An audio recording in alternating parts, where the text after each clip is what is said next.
সুপ্রিয় শিক্ষার্থীবৃন্দরা, আশা করি সবাই ভালো আছো। আজকে আমরা এইচএসসির চতুর্থ সপ্তাহের এবং ফিজিক্সের 3 নম্বর অ্যাসাইনমেন্টটা নিয়ে হাজির হয়েছি। আজকে আমরা 3 নম্বর অ্যাসাইনমেন্টে চতুর্থ অধ্যায় অর্থাৎ নিউটনিয়ান বলবিদ্যা অধ্যায়ের একটি সমস্যার সমাধান করব। সমস্যাটা আমরা এখানে নিয়ে রেখেছি। এই অ্যাসাইনমেন্টটা গত 17 জুলাই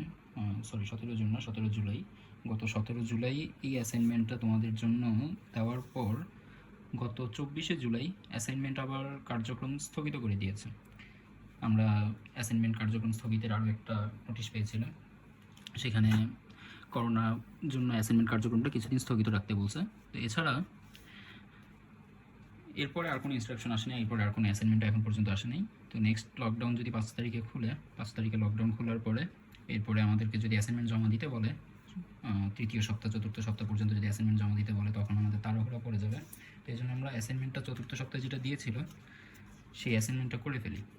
তো এখানে একটু লক্ষ্য করি, চতুর্থ সপ্তাহের অ্যাসাইনমেন্টে ফিজিক্সের এখানে অ্যাসাইনমেন্টের বলেছে যে এখানে যেই ইনফরমেশনটা দেওয়া আছে, এখানে একটা চিত্র দেওয়া আছে। দেখো অ্যাসাইনমেন্ট 1 নম্বরের মতো এখানে একটা চিত্র আছে। এই চিত্রে আমরা দেখতে পাচ্ছি এটা একটা টেবিল, চারকোণ আকৃতির এটা একটা টেবিল। এই টেবিলের উপর বৃত্তাকার আছে, বৃত্তের কথাটা পরে বলতেছি। চারকোণ একটা টেবিলের উপর 1.5 কিলোগ্রামের একটা বস্তু আছে, 2 কিলোগ্রামের একটা বস্তু আছে।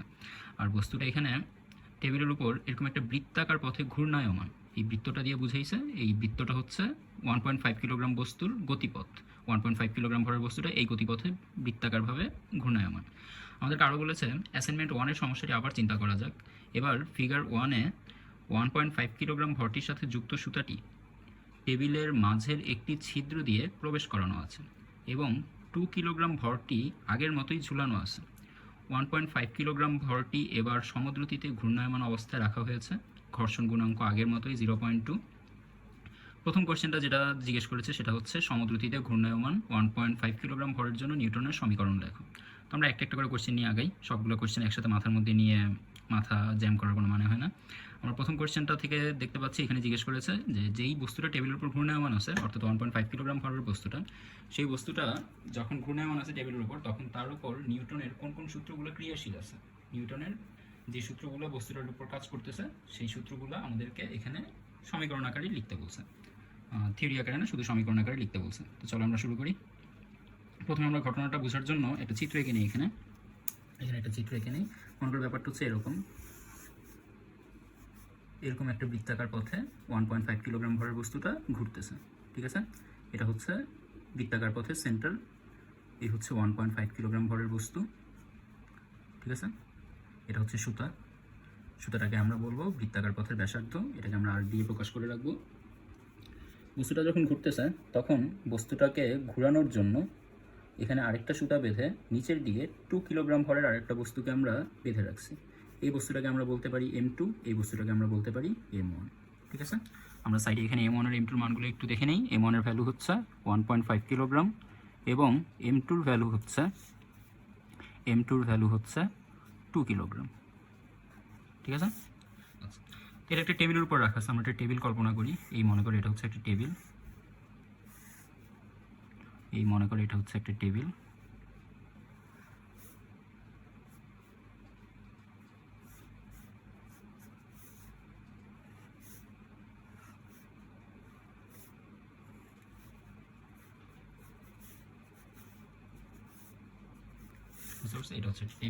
টেবিলের উপর এই বস্তুটা রেখে, আর এটা হচ্ছে এই টেবিলের যে মাঝখানের একটা ছিদ্র দিয়ে এখানে একটা সুতায় বেঁধে 2 কেজি ভরের বস্তুটাকে ঝুলে রাখা হয়েছে।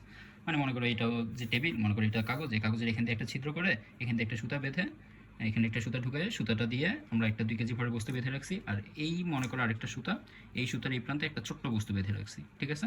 আর এই বিন্দু দিয়ে একটা সুতা নিচে চলে গেছে, ওইটার আরেক মাথায় 2 কেজি ভরের একটা M2 বস্তু বাঁধা আছে, আর সুতার এদিকে M1 ভরের একটা বস্তু বাঁধা আছে। তো এখানে M1 বস্তুটার উপর শুধু কি কি নিউটনের সূত্র ক্রিয়াশীল আছে সেটা আমাদেরকে জিজ্ঞেস করেছে ক নম্বরে। তাহলে ক নম্বর দিয়ে এখান থেকে শুরু করি। ক নম্বর তোমরা সুন্দর করে খাতা চিত্রটা অ্যাড করে দিবা। চিত্র থাকলে স্যারদের বুঝতে সুবিধা হবে যে তুমি কীভাবে হিসাবগুলো করেছিলা। তোমার চিত্রই তোমার হিসাবের কথাটা বলবে, তুমি কীভাবে হিসাব করেছো সেগুলো সব তোমার চিত্রেই লেখা থাকবে, বুঝতে পারছি। তো এবার আমরা এখানে একটু লক্ষ্য করি।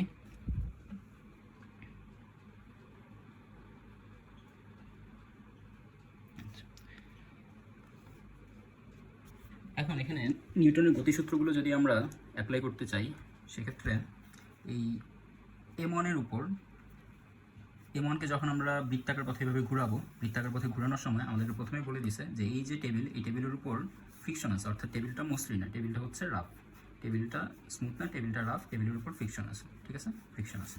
তো এই বস্তুটাকে যখনই আমরা ঘোরানোর চেষ্টা করব, সাথে সাথে ফ্রিকশন বাধা দিবে।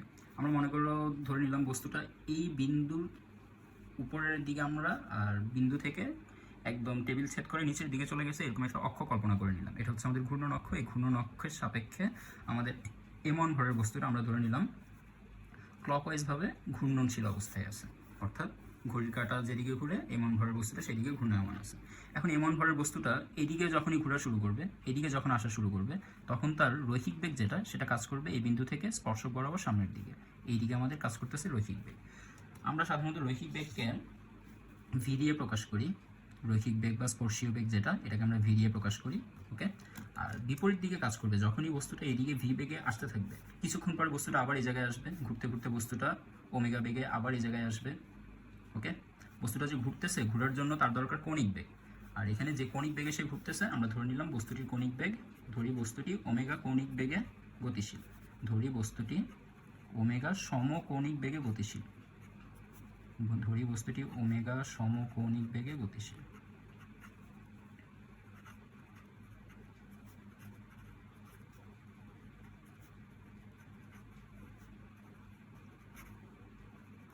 ঠিক আছে, এবার এখানে একটু লক্ষ্য করি, এই যে সমকোণিক বেগে বস্তুটা ঘুরতেছে, ওমেগা যদি সমকোণিক হয়, সমকোণিক বলতে এখানে বুঝাইছে ওমেগা সবসময় সমান। আমরা যেমন বলি যে ভি সমবেগ, আমরা যেমন বলি যে একটা বস্তু যদি সবসময় সমান বেগে চলে, তাহলে তার বেগকে আমরা সমবেগ বলে থাকি, এবং সমবেগকে আমরা ভি দিয়ে প্রকাশ করি। এখানে আমাদের সেমভাবে বস্তুটা যখন ঘুরতেছে ওমেগা বেগে, সেই ওমেগার মানটাও এখানে সবসময় সমান, এই জন্য আমরা বলতেছি সমকোণিক বেগ, অর্থাৎ সমান কৌণিক বেগ। সমকোণিক মানে এখানে 90 ডিগ্রির কোনো ব্যাপার নাই, কিন্তু সমকোণিক দিয়ে বোঝাচ্ছে সবসময় সমান কোণ পাড়ি দিচ্ছে, এই জন্য তার কৌণিক বেগটা সবসময় সমান। তো বস্তুটা যদি ওমেগা সমকোণিক বেগে ঘুরতে থাকে, সেক্ষেত্রে আমরা বলতে পারি সুতরাং বস্তুটির রৈখিক বেগ হবে, সুতরাং বস্তুটির রৈখিক বেগ কত হবে, বস্তুটির রৈখিক বেগ হবে, রৈখিক বেগ ভি সমান সমান আর ওমেগা, ঠিক আছে। ভি এর ডিরেকশন এবং আর ওমেগার ডিরেকশন একদিকে না, ভি এর ডিরেকশন এবং আর ওমেগার ডিরেকশন বোঝার জন্য আমরা এখানে ভেক্টর চিহ্ন দিয়ে দিতে পারি, ভি এর উপর ভেক্টর চিহ্ন, আর উপর ভেক্টর চিহ্ন, ওমেগার উপর ভেক্টর চিহ্ন। শুধু ভেক্টর চিহ্ন দিলেই হবে না, এখানে একটা ক্রস চিহ্ন দিতে হবে, কারণ আর এবং ওমেগার চিহ্ন যেদিকে, ভি এর চিহ্ন সেদিকে না, এই জন্য ক্রসের মাধ্যমে যদি আমরা ক্রস চিহ্ন দিয়ে দিই, তাহলে এখানে ক্রস গুণের ফলে যে ডিরেকশনটা আসবে, আর ভেক্টর এবং ওমেগা ভেক্টর, এই দুইটা ভেক্টরকে ক্রস গুণের মাধ্যমে যে ডিরেকশনটা আমরা পাবো, সেই ডিরেকশনটাই হবে ভি এর। আপাতত আমাদের এত ঝামেলা মাথায় না নিয়ে আমরা শুধু চিন্তা করি যে ভি সমান সমান আর ওমেগা, ঠিক আছে। তাহলে এখান থেকে আমরা দেখতে পাচ্ছি ওমেগা যেহেতু সবসময় সমান, আমাদের বস্তুটার যে রৈখিক বেগ, সেই রৈখিক বেগও সবসময় সমান থাকবে, অর্থাৎ এই ভি বেগটা এটাও এক ধরনের সমবেগ হবে, এটাও এক ধরনের সমবেগ হবে, ঠিক আছে। জাস্ট আমাদের বোঝার জন্য আমরা এখানে লিখে রাখলাম, খাতায় লেখার দরকার নেই, এটাও একটা সমবেগ। এরপরে কি হচ্ছে, বস্তুটা যখনই এখানে সমবেগে ঘুরতে, মানে রৈখিক বেগের এই পয়েন্টটা থেকে চলার চেষ্টা করতেছে, এই পয়েন্টটা থেকে পরের মুহূর্তে সে এই জায়গায় চলে আসবে, তারপরের মুহূর্তে এই জায়গায়, তারপরের মুহূর্তে এই জায়গায়। তো যখনই সে কোনো একটা বিন্দুতে পৌঁছাবে, ওই বিন্দুতে তার রৈখিক বেগ আমরা একটা স্পর্শক আঁকলেই বুঝে যাব। এই বিন্দুতে রৈখিক বেগ বোঝার জন্য এদিকে আমরা একটা স্পর্শক আঁকবো। রৈখিক বেগের প্রতি মুহূর্তে দিকটা শুধু চেঞ্জ হচ্ছে, কিন্তু এর মান চেঞ্জ হচ্ছে না। আবার কৌণিক বেগ যেটা, কৌণিক বেগ সবসময় ক্লকওয়াইজে আছে এবং তার মানও সবসময় একই আছে। আমরা বলতে পারি কৌণিক বেগের মান ও দিক সবসময় একই থাকতেছে এখানে ঘোরানোর সময়, কিন্তু রৈখিক বেগের মান ও দিক সবসময় একই থাকতেছে না। রৈখিক বেগের মান সবসময় একই থাকলেও তার দিকটা সবসময় একই নয়, এখানে একদিকে আছে, এখানে আরেক দিকে, এখানে আরেক দিকে। তো এই জন্য আমরা এখানে ভেক্টর চিহ্ন ব্যবহার করলাম, ওকে। তো বস্তুটির রৈখিক বেগ পাওয়া গেল। এবার বস্তুটা যখনই এই দিকে রৈখিক বেগে চলার চেষ্টা করবে, সাথে সাথে বিপরীত দিকে ফ্রিকশন এসে বস্তুটাকে বাধা দেওয়ার চেষ্টা করবে, বস্তুটার যে রৈখিক বেগ ভি, এই ভি বেগটাকে কমানোর চেষ্টা করবে ফ্রিকশন, ঠিক আছে। এখন একটু বলো তো, আমাদেরকে প্রশ্নে বলে দিয়েছে কি, প্রশ্নে বলে দিয়েছে বস্তুটা ভি সমকোণিক বেগে গতিশীল, বস্তুটা ভি সমকোণিক বেগে গতিশীল। আমরা প্রশ্নটার দিকে আরেকটু দেখি, প্রশ্নটা আরেকবার দেখি, এখানে লক্ষ্য করো, এখানে প্রশ্নে বলা আছে, লক্ষ্য করো এখানে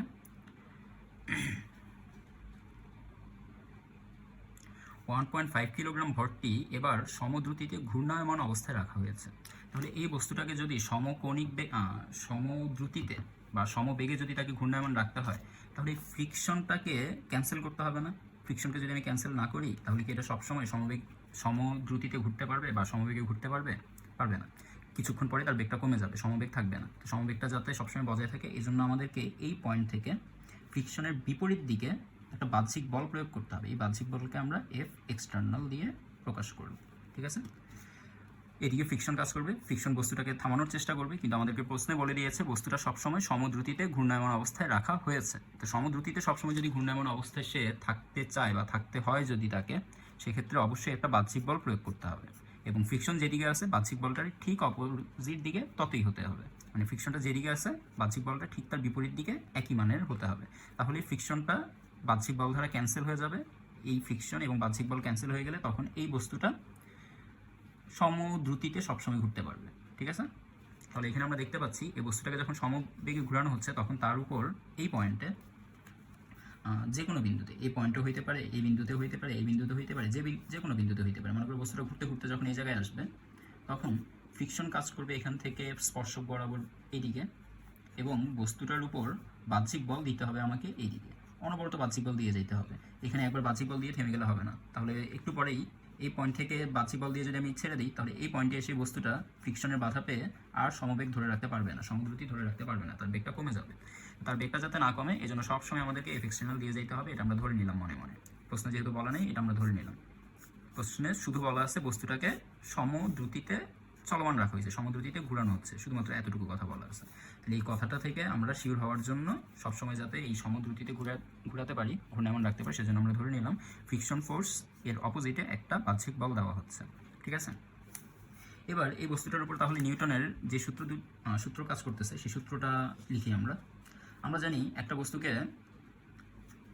যখন আমরা ঘুরাই, মানে একটা বস্তুর উপর যখন আমরা বল প্রয়োগ করি তখন তার ভরবেগের পরিবর্তন হয়, আর ভরবেগের পরিবর্তন থেকে আমরা যে জিনিসটা পাই সেটাকে বলি টর্ক। অ্যাকচুয়ালি ভরবেগের পরিবর্তন থেকে যে জিনিসটা পাই সেটাকে আমরা বলি বল। রৈখিক ভরবেগের পরিবর্তন থেকে যেই আমরা আরেকটা কাগজ নিয়ে দেখি, এটা আমরা সাইডেই দেখি। আমরা জানি যে ভরবেগের পরিবর্তনের হারকে বল বলা হয়। আমরা 9-10-এ এইটা দেখে এসেছিলাম, এইচএসসিতে এসে দেখেছি d DT of P is proportional to F, বা এখান থেকে আমরা বলতে পারি যে F equals d DT of P. সেমভাবে এটা ছিল আমাদের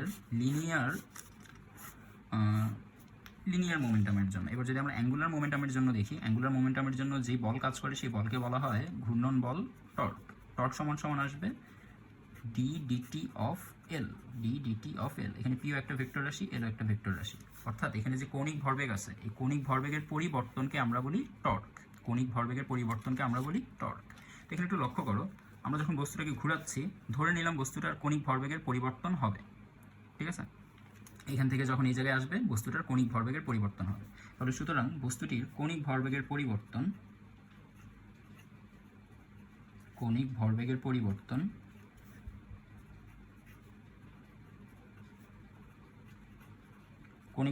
পরিবর্তনের জন্য আসবে dl বাই ডিটি, বা d DT of L is proportional to tau net.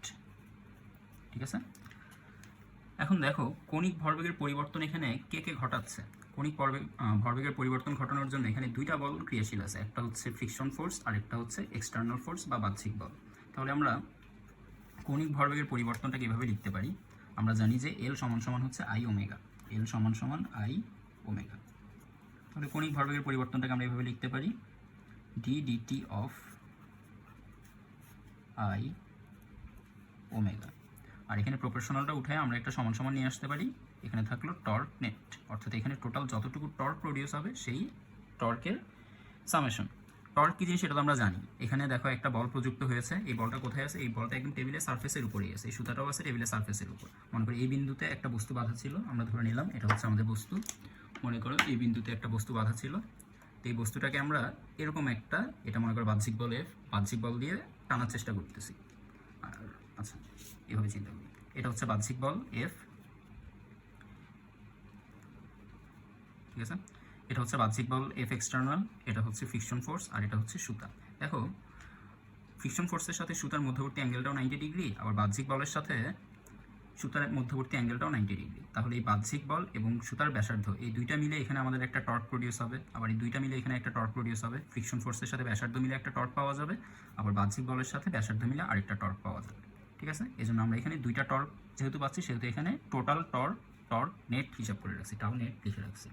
এবার আমরা সামনে গেলে দেখতে পাচ্ছি আই, যেহেতু আই হচ্ছে জড়তার ভ্রামক, এই বস্তুটার এমন বস্তুটার জড়তার ভ্রামক, আই সমান সমান কত হবে? আই সমান সমান হবে, জড়তার ভ্রামকের সূত্র হচ্ছে পয়েন্ট বডির জন্য, এটা যেহেতু একটা বিচ্ছিন্ন বস্তু, এই ঘূর্ণন অক্ষের সাথে বস্তুর সুতা ছাড়া যেহেতু কোনো সংযোগ নেই এবং মাঝখানে এখানে যেহেতু কোনো ভর নেই, এজন্য এটাকে আমরা বিচ্ছিন্ন বস্তু বা পয়েন্ট বডি বলে থাকি। তো পয়েন্ট বডির জন্য জড়তার ভ্রামক হবে m1r²।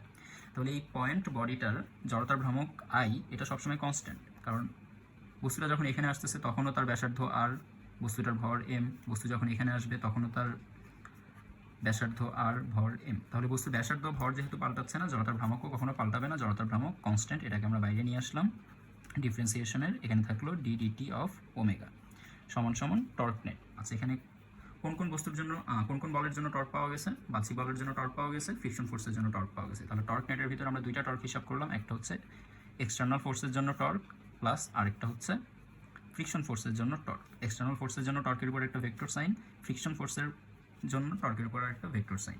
যেহেতু টর্ক একটা ভেক্টর রাশি, এই জন্য আমরা ভেক্টর চিহ্ন দিয়ে দিলাম। এবার এখানে একটু দেখো, এখানে ওমেগা, এই ওমেগাটা সবসময় সেম, আমাদের বলে দিয়েছে প্রশ্নে ওমেগা ইজ কনস্ট্যান্ট। ঠিক আছে, তুমি যদি ধরে নাও যে বস্তুটির রৈখিক বেগ ভি কনস্ট্যান্ট, মানে তুমি যদি প্রথমে যদি এভাবে না ধরতে চাও যে বস্তুটি সবসময় সমান কৌণিক বেগে চলতেছে, এটা তুমি ধরবা না। তুমি ধরতে চাও, মনে করো যে বস্তুটি সবসময় সমান রৈখিক বেগে চলতেছে, অর্থাৎ তুমি ধরে নিলা বস্তুটির রৈখিক বেগ ভি বা বস্তুটির সমদ্রুতির মান সমান সমান ভি। বস্তুটির সমদ্রুতির মান যদি ভি হয় তাহলে তার কৌণিক দ্রুতির মানও হবে ওমেগা, এবং ভি যেহেতু কখনো পাল্টাচ্ছে না, ওমেগাও কখনো পাল্টাবে না। তো ওমেগা যেহেতু এখানে কনস্ট্যান্ট, আমরা জানি কনস্ট্যান্টকে ডিফারেন্সিয়েশন করলে পাওয়া যায় 0, তাহলে এখানে চলে আসবে 0 সমান সমান টর্ক এক্সটার্নাল ফোর্সের জন্য প্রাপ্ত টর্ক প্লাস ফ্রিকশন ফোর্সের জন্য প্রাপ্ত টর্ক। ঠিক আছে, এখানে এই পাশে 0 পেয়ে গেলাম। এবার একটু লক্ষ্য করি, একটা ফোর্সের সাপেক্ষে আরেকটা ফোর্স যেহেতু বিপরীত দিকে আছে, আমরা এক্সটার্নাল ফোর্সটাকে যদি পজিটিভ বলি, এক্সটার্নাল ফোর্সটাকে যদি পজিটিভ ফোর্স বলি, জাস্ট এই ডিরেকশনটাকে যদি আমরা মনে মনে পজিটিভ ডিরেকশন ধরি এবং এই ডিরেকশনটাকে যদি মনে মনে নেগেটিভ ডিরেকশন ধরি, তাহলে এই ফোর্স এবং এই ফোর্স, এই দুইটা ফোর্সের জন্য যে টর্কগুলো পাওয়া যাবে সেই টর্কগুলোর ডিরেকশন কীরকম হবে?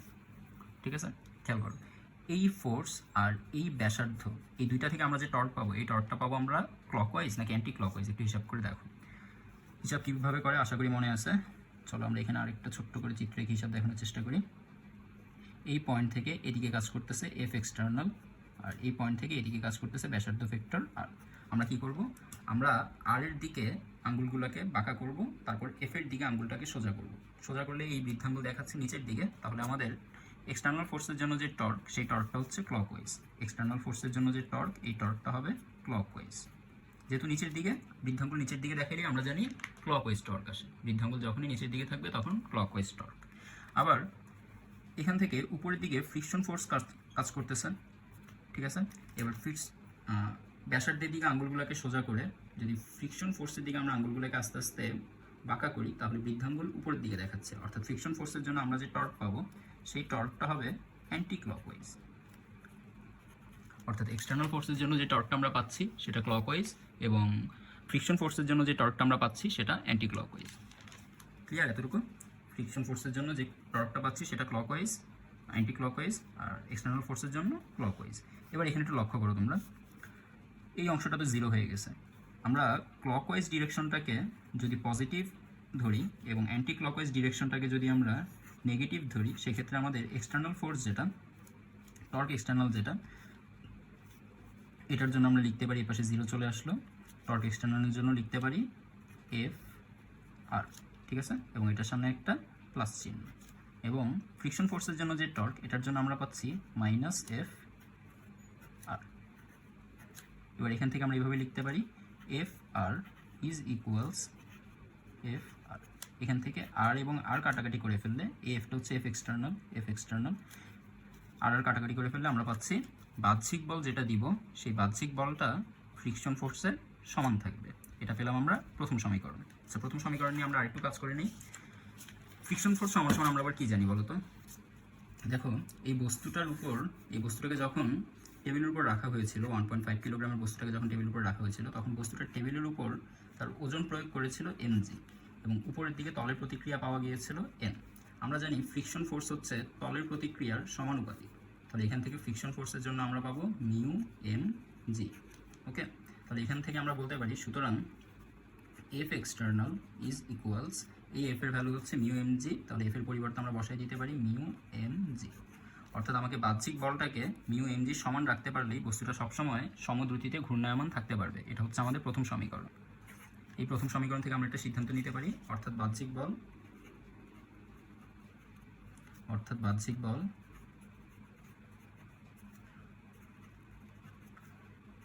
মিউ এম জি হলে 1.5 কেজি ভরের বস্তুটি বা ভরটি সমদ্রুতিতে ঘুরতে থাকবে।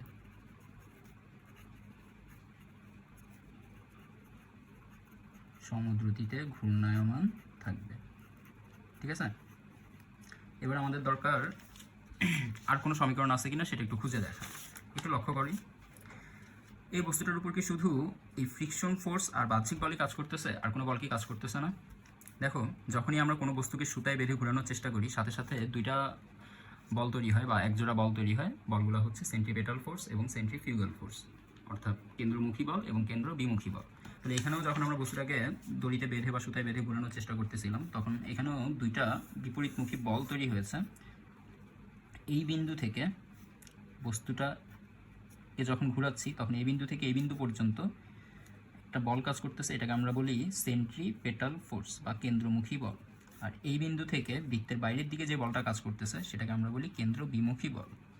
ঠিক আছে, এবার একটু লক্ষ্য করো, এখানে কেন্দ্রমুখী বলটা ঠিক সুতা যেখানে আছে সেই জায়গায় থাকবে। মনে করো বস্তুটা ঘুরতে ঘুরতে যখন এই জায়গায় আসবে, তখন সুতাও এই জায়গায় চলে আসবে, কেন্দ্রমুখী বলটাও তখন এই জায়গায় থাকবে। তাহলে আমরা বলতে পারি সুতার মধ্যে যে কেন্দ্রমুখী বলটা ক্রিয়া করতেছে, এই বলটা অ্যাকচুয়ালি হচ্ছে সুতার টান বল। তার মানে সেন্ট্রিপেটাল ফোর্স সমান সমান টান বল টি এবং সেন্ট্রিফিউগাল ফোর্স এফসিএফ।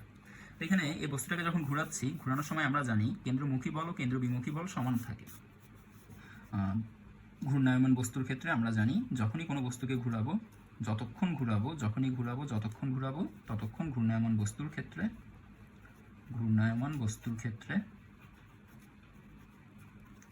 কি হয়? ঘূর্ণায়মান বস্তুর ক্ষেত্রে হয় কেন্দ্রমুখী বল সমান সমান কেন্দ্র বিমুখী বল, centripetal force equals centrifugal force সমান সমান টান বল টি। তাহলে এখান থেকে আমরা বলতে পারি আমাদের সেন্ট্রিফিউগাল ফোর্স যেটা, সেটা হয়ে গেছে টান বল টি এর সমান, তাই না? এই যে কেন্দ্রমুখী বল আর টান বল যেহেতু সমান, আবার কেন্দ্র বিমুখী বল এবং কেন্দ্রমুখী বল যেহেতু সমান, তার মানে কেন্দ্র বিমুখী এবং টান বল পরস্পর সমান। তাহলে এখান থেকে আমরা টান বলের জন্য ইকুয়েশন পেয়ে যাচ্ছি, টান বল টি সমান সমান কেন্দ্রমুখী আর বিমুখী বলের জন্য একটাই সূত্র আমরা ম্যাক্সিমাম টাইম ইউজ করে থাকি, সেটা হচ্ছে কেন্দ্রমুখী বল সমান সমান কেন্দ্র বিমুখী বল সমান সমান M V square divided by R. তাহলে এখানে টান বল টি সমান সমান আসবে M V square divided by R. ঠিক আছে, এটা হচ্ছে আমাদের 2 নং সমীকরণ। আর কি কোনো বল কাজ করতেছে প্রথম বস্তুটার উপর বা 1.5 কিলোগ্রাম ভরের বস্তুটার উপর? বলো তো। আর মনে হয় না কোনো বল কাজ করতেছে। এই বস্তুটার উপর ফ্রিকশন ফোর্স কাজ করতেছে, টান বল কাজ করতেছে, কেন্দ্র বিমুখী বল কাজ করতেছে, টান বলের সাথে সাথে কেন্দ্রমুখী বলটাও কাজ করতেছে। আর এদিকে ফ্রিকশন থাকা অবস্থায় কেউ সবসময় বা সারা জীবন বা অনবরত সমদ্রুতিতে চলতে পারে না। তো তাকে সমদ্রুতিতে চালানোর জন্য অবশ্যই একটা বাহ্যিক বল এখানে উপস্থিত আছে, এটা আমাদের ধরে নিতে হবে। আমরা বাহ্যিক বলটা উপস্থিত আছে এটা ধরে নিলাম। তাহলে এখানে বাহ্যিক বল আর ফ্রিকশন ফোর্সের জন্য একটি ইকুয়েশন পাওয়া গেল, এবং টান বল বা কেন্দ্রমুখী বলের সাথে কেন্দ্র বিমুখী বল, এদিকে যে কেন্দ্র বিমুখী বলটা থাকবে সেই বিমুখী বলের একটা সূত্র পাওয়া গেল। এটাই হচ্ছে আমাদের ক নং প্রশ্নের অ্যান্সার। আমরা চাইলে এখানে মান বসাইতে পারি, শুধু এম এর মান বসাইতে পারি, ভি এর মানও জানি না, আর এর মানও জানি না, তাই সম্পূর্ণ মান বসানোর কোনো প্রয়োজন দেখতেছি না। তোমরা এখানে দুইটা সমীকরণকে এইভাবে রেখে দিলেই হয়ে যাবে। ঠিক আছে।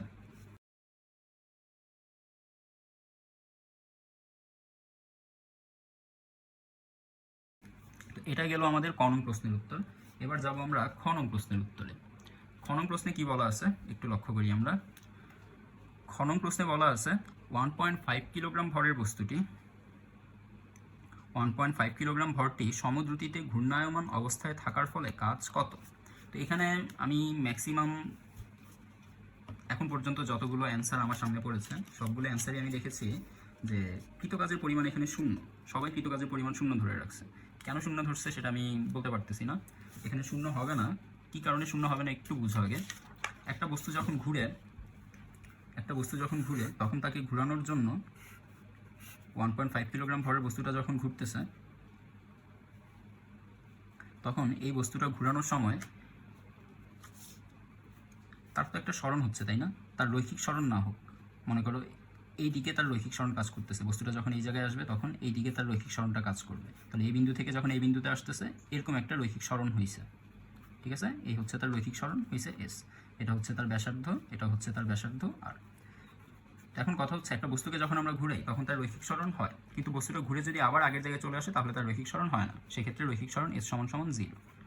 ওকে, এখন আমাদের এখানে বস্তুটা যে ঠিক আগের জায়গায় চলে আসছে, বস্তুটা এখান থেকে ঘুরতে ঘুরতে ঠিক আবার এই জায়গায় আসছে, এ ব্যাপারে কোনো ইনফরমেশন প্রশ্নে বলা নেই। প্রশ্নে কোথাও বলা নেই বস্তুটা ঘুরতে ঘুরতে আগের জায়গায় চলে আসছে, বা বস্তুটা শুধুমাত্র একবার ঘুরছে, বা বস্তুটা পূর্ণ সংখ্যকবার ঘুরছে। 2বার ঘুরলেও বস্তুটা আগের জায়গায় চলে আসবে, পূর্ণ সংখ্যক 3বার ঘুরলেও আগের জায়গায় চলে আসবে। তাহলে প্রশ্নে যেহেতু বলা নেই বস্তুটা পূর্ণ সংখ্যকবার ঘুরছে বা ঘুরছে কি না, যেহেতু বলা নেই সেহেতু আমরা ধরতে পারি না যে বস্তুটা সরণ শূন্য হবে। এবং এখানে আরও একটা জিনিস খেয়াল করার আছে, সেটা হচ্ছে প্রশ্নে বলছে শুধুমাত্র কাজ কত। প্রশ্নে শুধুমাত্র জিজ্ঞেস করেছে কাজ কত, কোন বল দ্বারা কৃত কাজ সেটা কিন্তু জিজ্ঞেস করেনি। কোন বল দ্বারা কৃত কাজ সেটা কিন্তু জিজ্ঞেস করেনি। এই 1.5 কিলোগ্রাম ভরের বস্তুর উপর যেই বলগুলা কাজ করতেছে সেই বলগুলোর মধ্যে কোন বলটা দ্বারা কৃত কাজ সেটা যেহেতু প্রশ্নে উল্লেখ করা নেই সেটা আমরা বলতে পারি না এখানে কৃত কাজ শূন্য। এই বস্তুটার উপর ফ্রিকশন কাজ করতেছে, ফ্রিকশনের এগেনস্টে বস্তুটা যখন ঘুরবে তখন ফ্রিকশন এখানে অবশ্যই কিছু না কিছু কাজ করবে। বস্তুটা যখন এখানে ঘুরবে তখন তার কণিক সরণ হবে, একবার ঘুরলে তার কণিক সরণ হবে থিটা সমান সমান 2π, 2বার ঘুরলে তার কণিক সরণ হবে থিটা সমান সমান মনে করো 4π। তো সে যখনই ঘুরতেছে তখন তার কণিক সরণ কিন্তু অবশ্যই হচ্ছে। রৈখিক সরণ একবার ঘুরলে শূন্য হয়, কিন্তু একবার ঘুরলে কণিক সরণ কিন্তু শূন্য না। একবার ঘুরলে কণিক সরণ হচ্ছে 360 ডিগ্রি বা রেডিয়ানে 2π। তাহলে বস্তুটা যখন থিটা পরিমাণে কণিক সরণ হচ্ছে তার কৃত কাজের জন্য আমরা তখন সূত্র বসাইতে পারি ওয়ার্ক সমান সমান ওয়ার্ক ডান বা ডাব্লিউ সমান সমান টাউ থিটা। তো এখানে টাউও উপস্থিত আছে, থিটাও উপস্থিত আছে, তাহলে কৃতকাজ কেন শূন্য হবে? কৃতকাজ এখানে শূন্য হবে না। তো চলো আমরা এখানে কৃতকাজটা বের করে ফেলি। এই বস্তুটার উপর যেই বলগুলো ক্রিয়াশীল আছে এই বলগুলোর জন্য আমরা এখানে কৃতকাজ বের করে ফেলি।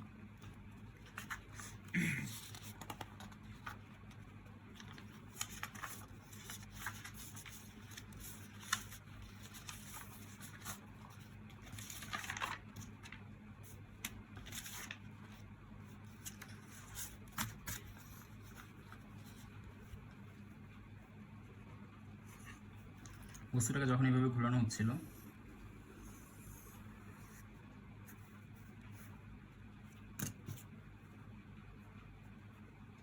বারবার এক জায়গায় আঁকলেও হয়, যে কোনো জায়গায় আঁকলেও হয়, এটা নিয়ে কোনো মাথা ঘামানোর প্রয়োজন নেই।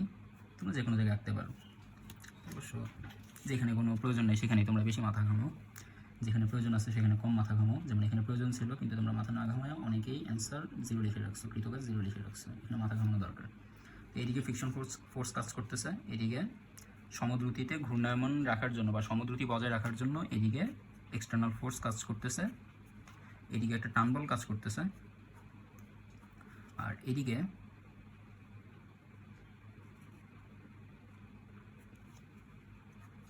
কেন্দ্র বিমুখী বল FCF কাজ করতেছে।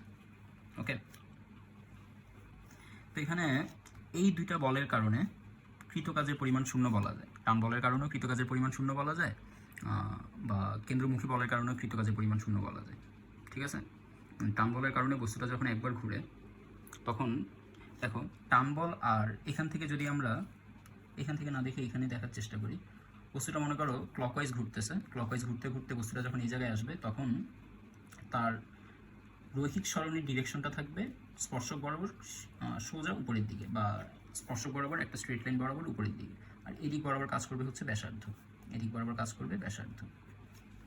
তো এখানে একটু লক্ষ্য করি আমরা, এই সরণ আর যেই ব্যাসার্ধ, সরণ বা ব্যাসার্ধ যেদিকে আছে সেদিকে তো টানবল কাজ করতেছে, এদিকে টানবল কাজ করতেছে।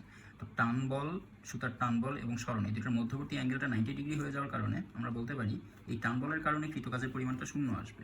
আবার টান বল যখন উপস্থিত আছে, টান বলের জোড়ার অপরটা, টান বল জোড়ার অর্ধেক, বাকি অর্ধেক হচ্ছে এখানে কেন্দ্র বিমুখী বল। কেন্দ্রমুখী বল আর কেন্দ্রবিমুখী বল সবসময় জোড়ায় জোড়ায় থাকে। এখানে কেন্দ্রবিমুখী বলের সাথে কেন্দ্রমুখী বলের পরিবর্তে টান বলটা চলে আসছে, একই জিনিস। তো এই টান বল আর কেন্দ্রবিমুখী বল দুইটাই যেহেতু রৈখিক সরণের সাথে 90 ডিগ্রি কোণ করে অবস্থান করতেছে, তাই টান বল এবং কেন্দ্রবিমুখী বলের জন্য কৃতকাজের পরিমাণ 0। ঠিক আছে, এই দুটো বলের জন্য কৃতকাজের পরিমাণ 0। তাও আমি রৈখিক সরণ যদি হিসাব করি তাইলে 0 বলতে পারবো। আমি যদি কণিক সরণের কথা বলি তাইলে কিন্তু 0 বলতে পারবো না। আচ্ছা, কণিক সরণের কথা বললে 0 কোন যুক্তিটা হয়, যুক্তিটা আগে একটু বোঝানো। 0 হবে কিন্তু যুক্তি দেখাইতে হবে। কোন যুক্তিতে? দেখো, আমরা যখন ঘুরাবো বস্তুটাকে, যখন এভাবে ঘুরাচ্ছি, তখন ঘূর্ণন অক্ষটা এটা হচ্ছে ঘূর্ণন অক্ষ। ওকে, তো এই FCF আর ঘূর্ণন অক্ষ, এই দুইটার মধ্যবর্তী অ্যাঙ্গেল 90 ডিগ্রি। এখন প্রশ্ন হচ্ছে, স্যার আমাদের ঘূর্ণন অক্ষের মধ্যবর্তী বা FCF এবং ঘূর্ণন অক্ষের মধ্যবর্তী অ্যাঙ্গেল 90 ডিগ্রি দিয়ে কী লাভ? ঘূর্ণন অক্ষ যেদিকে থাকে কণিক সরণটাও সেদিকে মেজার করা হয়। তো আমাদের ঘূর্ণন অক্ষটা যেহেতু উপরের দিকে, মানে এটা যেহেতু ঘূর্ণন অক্ষ, তাহলে আমাদের কণিক সরণ যেটা, অর্থাৎ এই বস্তুটা ঘুরতে ঘুরতে ঘুরতে ঘুরতে যখন একবার আসছে, তখন তার কণিক সরণ যেটা হয়েছে সেটা এই অক্ষ বরাবর হয় উপরে হয়েছে অথবা নিচে হয়েছে। আমরা যেহেতু ধরে রাখছি আমাদের এখানে কৌণিক বেগটা ক্লকওয়াইজ, তার মানে আমাদের এখানে কৌণিক সরণটা সবসময় নিচের দিকে, এই অ্যাক্সিস বরাবর নিচের দিকে, অক্ষ বরাবর নিচের দিকে থাকবে। তো কৌণিক সরণটা এখানে আছে নিচের দিকে, এই অক্ষ বরাবর নিচের দিকে। আর এদিকে কেন্দ্রবিমুখী বল, দেখো কেন্দ্রবিমুখী বল আর এই অক্ষ পরস্পর 90 ডিগ্রি। অক্ষটা নিচের দিকে নামলেও FCF এর সাথে 90 ডিগ্রিতে থাকবে, অক্ষটা উপরে থাকলেও 90 ডিগ্রি। অর্থাৎ আমি এখানে বুঝাতে চাচ্ছি যে আমাদের এখানে যে ওমেগাটা আছে, ওমেগাটা ক্লকওয়াইজ হোক বা অ্যান্টি ক্লকওয়াইজ হোক, যেটাই হোক না কেন, FCF এর সাথে কণিক সরণটা সবসময় 90 ডিগ্রিতে থাকবে, এবং FCF এর সাথেও কণিক সরণটা 90 ডিগ্রি, T এর সাথেও কণিক সরণটা 90 ডিগ্রি। এই জন্য তারা কোনো কাজ তৈরি করতে পারবে না। বুঝতে পারছি? প্রমাণ দেখি। মনে করি T এবং আমাদের কণিক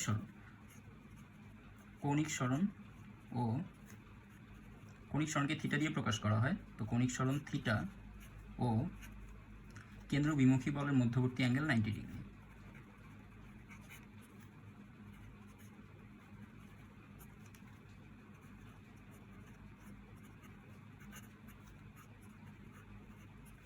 মধ্যবর্তী কোণ 90 ডিগ্রি। ঠিক আছে, তাহলে আমাদের এখানে কৃতকাজ কত? কণিক সরণ আর কেন্দ্রমুখী বল এই দুটোর মধ্যবর্তী অ্যাঙ্গেল যেহেতু 90 ডিগ্রি, তাহলে আমাদের এখানে কৃতকাজ W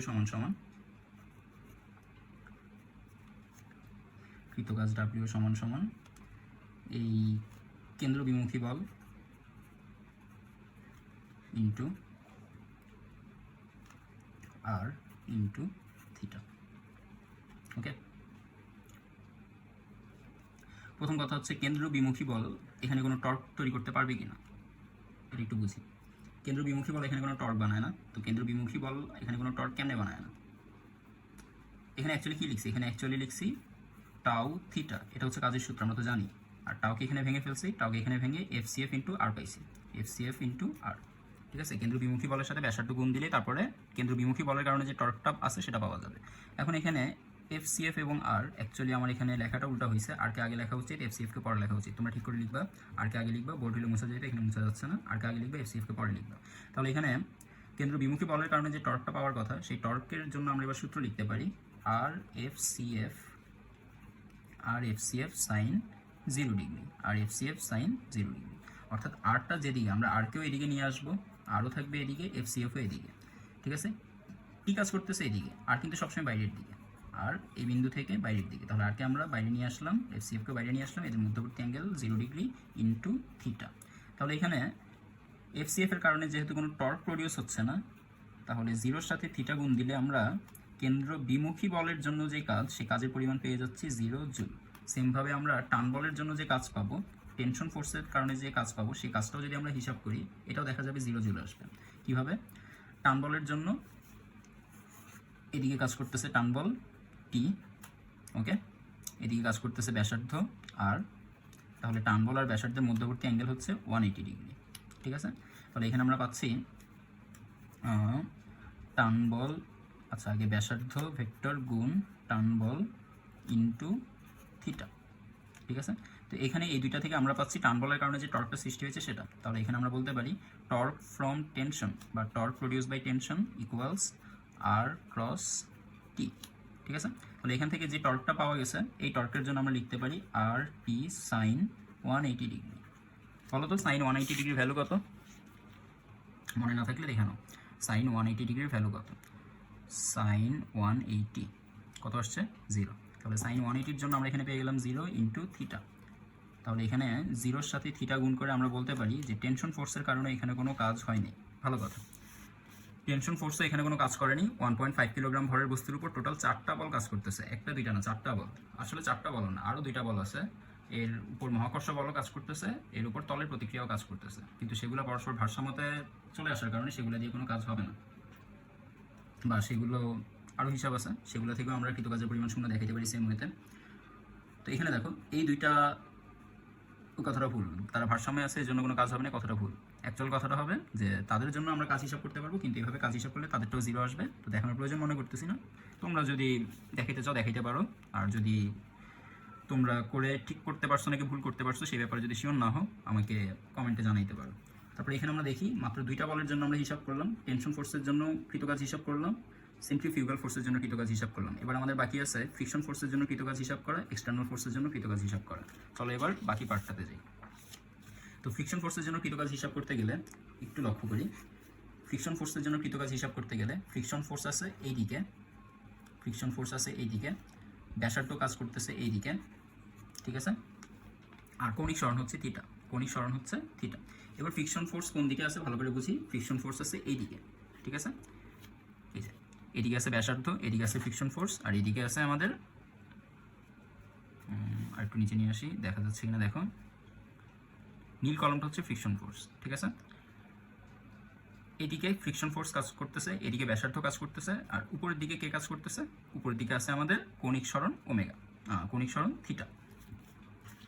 কৌণিক সরণ সবসময় অক্ষ বরাবর কাজ করে, তো অক্ষ আছে সেন্টারে, তো অক্ষটা সেন্টারে থাকা যে কথা, অক্ষটাকে আমরা প্যারালালি এই জায়গায় শিফট করে আনাটাও একই কথা। আমরা ধরতে পারি আমাদের কৌণিক সরণ থিটা এখানে আছে, অথবা এখানে আছে, অথবা এখানে আছে, অথবা এখানে আছে, যে কোনো জায়গায় ধরে নিতে পারি। শুধু কৌণিক সরণ উপরে আছে না নিচে আছে এটা ম্যাটার করে। কৌণিক সরণ এই অক্ষ বরাবর যেহেতু ক্লকওয়াইজ ঘুরতেছে, তাহলে কৌণিক সরণ এখানে নিচের দিকে। কৌণিক সরণ যেহেতু ঘূর্ণনটা ক্লকওয়াইজ, তাই কৌণিক সরণ থিটার ডিরেকশন হচ্ছে নিচের দিকে, ঠিক আছে। তো এই এফ এর কারণে এখানে যে কৌণিক যে কৃতকাজটা পাওয়া যাচ্ছে সেই কৃতকাজের পরিমাণ কত? তাহলে সুতরাং কৃতকাজ work done divided work done by friction force equals friction ফোর্সের কারণে যে টর্ক পাবো সেই টর্ক ইন্টু থিটা, ডট গুণ আর কি, টর্ক ইন্টু থিটা। এখানে টর্ক পাওয়ার জন্য ফ্রিকশন ফোর্স এবং আর এই দুইটার মধ্যবর্তী অ্যাঙ্গেলের দিকে প্রথমে একটু তাকাই। এই দুইটার মধ্যবর্তী অ্যাঙ্গেল কত? এই দুইটার মধ্যবর্তী অ্যাঙ্গেল এভাবে হিসাব করতে হবে। এফের দুইটা উপাংশের কথা চিন্তা করো, এফের একটা উপাংশ মনে করো ঠিক আর এর দিকেই আছে, এফের একটা উপাংশ আছে আর এর দিকে, এটাকে আমরা বলতেছি এফ এক্স। এফের আরেকটা উপাংশ আছে উলম্ব দিকে, সেটাকে আমরা বলতেছি এফ ওয়াই। এখন এই এফ এক্স এবং আর এই দুইটা পরস্পর একই দিকে, তো এফ এক্সের সাথে আর এর মধ্যবর্তী কোণটা কত? এফ এক্সের সাথে আর এর মধ্যবর্তী কোণটা হচ্ছে 90 ডিগ্রি। এফ এক্স এবং আর এর মধ্যবর্তী কোণটা হচ্ছে 0 ডিগ্রি। তো এই দুইটার মধ্যবর্তী যে কোণ, এই কোণটাকেই আমরা টর্ক বের করার সময় যেই থিটাটা প্রয়োজন হয় সেই থিটা হিসাবে ইউজ করবো। আমরা জানি টর্ক সমান সমান হচ্ছে আর এফ সাইন থিটা, ওকে।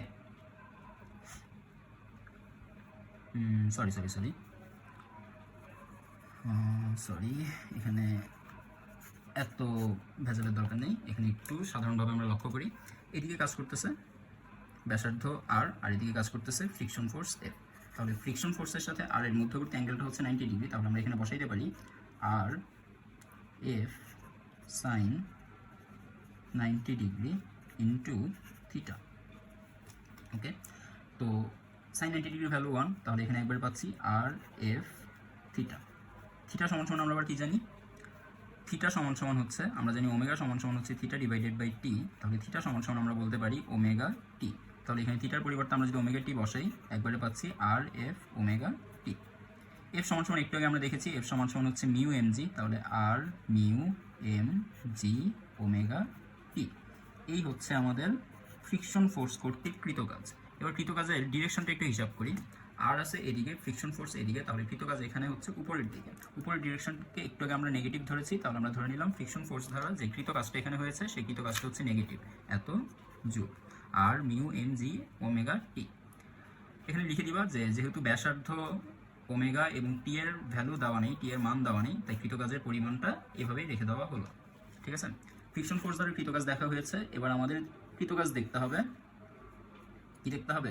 এক্সটার্নাল ফোর্স দ্বারা কৃত কাজ কত, এক্সটার্নাল ফোর্স কর্তৃক কৃত কাজ কত। চলো আবার আরেকটা চিত্র এখানেই, এখানে এবার নিচের দিকে কাজ করতেছে এক্সটার্নাল ফোর্স, এদিকে কাজ করতেছে ব্যাসার্ধ আর, ব্যাসার্ধকে আমরা সামনের দিকে এক্সটেন্ড করে নিব, এটাই সিস্টেম। ব্যাসার্ধকে সামনের দিকে এক্সটেন্ড করে ব্যাসার্ধ থেকে এফ এক্সটার্নাল মধ্যবর্তী অ্যাঙ্গেল দেখতে পাচ্ছি থিটা সমান সমান 90 ডিগ্রি। তাহলে এখানে কৃত কাজ কত? সবসময় 2 কেজি ভরের বস্তুটা আছে, ওইটা নিয়ে আপাতত মাথা ঘামানো লাগবে না, আমাদের শুধু 1.5 কেজি ভরের বা 1.5 কেজি ভরের বস্তুটা নিয়েই কোশ্চেন করেছে, তো এটা নিয়ে আপাতত চিন্তা করতে থাকি। তো এবার তাহলে আমাদের এখানে আসতেছে work done by external force equal to torque produce by external force into theta, অর্থাৎ এক্সটার্নাল ফোর্স কর্তৃক কৃত কাজ সমান সমান এক্সটার্নাল ফোর্সের কারণে যে টর্ক তৈরি হয়েছে সেই টর্ক ইন্টু কণিক সরণ, বল ইন্টু কণিক সরণ, কণিক বল ইন্টু কণিক সরণ থেকে কণিক কাজ পাওয়া যাবে। তাহলে এখানে কণিক কাজ এখানে আসবে আর এফ সাইন 90 ইন্টু থিটা, এফটা হচ্ছে এফ এক্সটার্নাল, তাহলে একবারে আসলো আর এফ এক্সটার্নাল মানে হচ্ছে স্মল এফ, ওই যে একটাকে দেখেছি 1 নং দেখেছি মনে আছে, 1 নং দেখেছিলাম আমরা এফ এক্সটার্নাল এবং স্মল এফ ইকুয়ালস, দুইটা পরস্পর সমান, এফ এক্সটার্নাল এবং স্মল এফ পরস্পর সমান, সেখান থেকে আমরা বলতে পারতেছি। তো এখানে তাহলে আর এফ এক্সটার্নাল পরিবর্তে বললাম এফ সাইন 90 ডিগ্রি ভ্যালু 1, সাথে বসলো থিটা, তাহলে একবারে আবার সেম জিনিসটাই চলে আসতেছে আর মিউ এম জি ওমেগা টি। আচ্ছা, এটা ওয়ার্ক ডানটা পজিটিভ না নেগেটিভ সেটা একটু হিসাব করে নিই। এবার আমরা আর এর দিকে আঙ্গুলগুলো ধরে এভাবে বাঁকা করলে দেখো ঘুরে আসা যাচ্ছে না, তাহলে আমরা আঙ্গুলগুলোকে এভাবে বাঁকা করব, এভাবে সোজা করবো আর এর দিকে, দেন এফ এক্সটার্নাল দিকে বাঁকা করব, তাহলে বৃদ্ধাঙ্গুল দেখাচ্ছে এবার নিচের দিকে। প্রথমে কি করলাম? প্রথমে আর এর দিকে আঙ্গুলগুলোকে সোজা করলাম, দেন এফ এক্সটার্নালের দিকে বাঁকা করলাম, তাহলে বৃদ্ধাঙ্গুল তখন দেখাচ্ছে নিচের দিকে, যে বৃদ্ধাঙ্গুল তখন নিচে দেখাচ্ছে, তাহলে বৃদ্ধাঙ্গুল যেদিকে দেখাচ্ছে সেই ডিরেকশনটা নিচে হওয়ার কারণে আমরা এবার নিচের ডিরেকশনের কৃতকাজকে পজিটিভ ধরে নিলাম, যেহেতু উপরের ডিরেকশনের কৃতকাজকে আমরা নেগেটিভ ধরেছি তাই নিচের ডিরেকশনের কৃতকাজটা পজিটিভ চলে আসলো। উপরের ডিরেকশনে এই যে ফ্রিকশন ফোর্স কর্তৃক আসছিল, এইভাবে আঙ্গুলগুলোকে সোজা করে এইভাবে বাঁকা করছি, বৃদ্ধাঙ্গুল উপরে দেখাইছে, এভাবে আঙ্গুল সোজা করে এইভাবে বাঁকা করছি, বৃদ্ধাঙ্গুল নিচের দিকে দেখাইছে, তাহলে এখানে কৃতকাজ ধনাত্মক, এখানে কৃতকাজ ঋণাত্মক। তুমি যদি প্রথমেই অ্যান্টি ক্লকওয়াইজকে ধনাত্মক ধরে নিতা তাহলে ক্লকওয়াইজ কৃতকাজটা ঋণাত্মক আসতো, ব্যাস এতটুকু, এছাড়া তেমন কোনো এখানে প্রবলেম নেই। তাহলে এখানে পাওয়া গেছে কৃতকাজ এত জুল, এখানে পাওয়া গেছে কৃতকাজ এত জুল, অর্থাৎ তুমি যখন বস্তুটাকে ঘুরাচ্ছ তখন একসাথে দুইজন কাজ করতেছে, তুমি কাজ করতেছে এইদিকে, তুমি যখন বস্তুটাকে ঘুরাচ্ছ দড়িতে বেঁধে বা সুতায় বেঁধে তখন একসাথে দুইজন কাজ করতেছে, এক্সটার্নাল ফোর্স কাজ করতেছে এইদিকে এবং ফ্রিকশন কাজ করতেছে এইদিকে। তাহলে বস্তুটা টোটাল কাজ কত করতেছে? 0 না, বস্তুর কোনো কাজ নাই, বস্তু এখানে কোনো কাজই করতেছে না, কাজ করতেছে হয় তুমি অথবা ফ্রিকশন ফোর্স। ফ্রিকশন ফোর্স নিজে যতটুকু কাজ করছে তুমিও ঠিক ততটুকু কাজ করছো, তফাৎ হচ্ছে দুজন পরস্পরের বিপরীত দিকে কাজ করছে এবং সমান সমান কাজ করছে। এই হচ্ছে এখানে 1.5 কিলোগ্রাম ভরের বস্তুটির কৃতকাজের হিসাব। আশা করি আমরা বুঝতে পারছি। এবার আমরা যাব গ নাম্বারে। চলো এবার আমরা গ নাম্বার শুরু করি।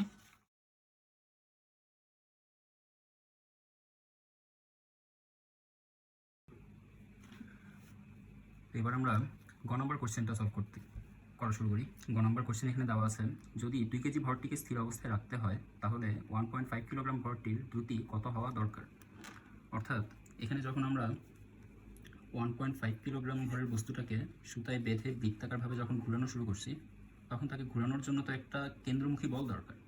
এই যে এই পয়েন্ট থেকে বস্তুটাকে যখন আমরা ঘুরানো শুরু করছি তখন তাকে ঘুরানোর জন্য যে কেন্দ্রমুখী বলটা দরকার, যে কোনো বস্তুকে ঘুরানোর জন্য কেন্দ্রমুখী বল অবশ্যই দরকার। কেন্দ্রমুখী বল থেকে কেন্দ্রমুখী ত্বরণ আসে এবং কেন্দ্রমুখী ত্বরণটাই যে কোনো বস্তুকে শুধুমাত্র ঘুরাইতে পারে। একটা বস্তুকে ঘোরানোর জন্য আমরা জানি যে তার দিকের পরিবর্তন করতে হয়। এই বস্তুটাকে যখন আমরা ঘোরানোর সময় এই দিক থেকে তাকে পর মুহূর্তে যখন এখানে নিয়ে আসবো তখন সে এই দিকে ঘুরতে থাকবে। তো তার এই যে ঘূর্ণনের ডিরেকশন, এই ঘূর্ণনের ডিরেকশনটাকে চেঞ্জ করানোর জন্য যেটা দরকার সেটা হচ্ছে কেন্দ্রমুখী বল। এখানে এই কেন্দ্রমুখী বলটা কে যোগান দিচ্ছে? এখানে এই কেন্দ্রমুখী বলটা যোগান দিচ্ছে সুতার টান। কেন্দ্রমুখী বলটা যার মাধ্যমে আমরা এখানে পাচ্ছি সেটা হচ্ছে সুতার টান। আর সুতার টানটা এখানে কোথা থেকে আসতেছে একটু লক্ষ্য করি। আমি যখন এখানে 2 কেজি ভরের বস্তুটাকে বেঁধে ঝুলায় রাখছি এখানে, তখন 2 কেজি ভরের বস্তুর যে অভিকর্ষ বল সেটা কাজ করতেছে নিচের দিকে, আর সুতার টান 2 কেজি ভরের বস্তুর জন্য সুতার টান ক্রিয়া করতেছে উপরের দিকে। আর এই বস্তুর জন্য, এই বস্তুকে যখন আমরা ঘোরাচ্ছি তখন এই বরাবর যে কেন্দ্রমুখী বল, এই কেন্দ্রমুখী বলের যোগান কে দেয়? এই কেন্দ্রমুখী বলের যোগান দেয় আমাদের যেই বেগ আছে, এই বস্তুটার যে রৈখিক বেগ আছে ভি, সেই রৈখিক বেগ কেন্দ্রমুখী বলের যোগান দেয়। দেখো রৈখিক বল থেকে আমরা কেন্দ্রবিমুখী বল পাচ্ছি, রৈখিক বেগ থেকে কেন্দ্রবিমুখী বল পাচ্ছি। কেন্দ্রবিমুখী বল সমান সমান আসবে mv² ডিভাইডেড বাই আর। তাহলে এই ভি এর মানের কারণে আমরা এখানে একটা কেন্দ্রবিমুখী বল পেয়ে যাচ্ছি, এবং এই কেন্দ্রবিমুখী বলের জন্যই এই দিকে সুতার মধ্যে একটা টান সৃষ্টি হয়েছে।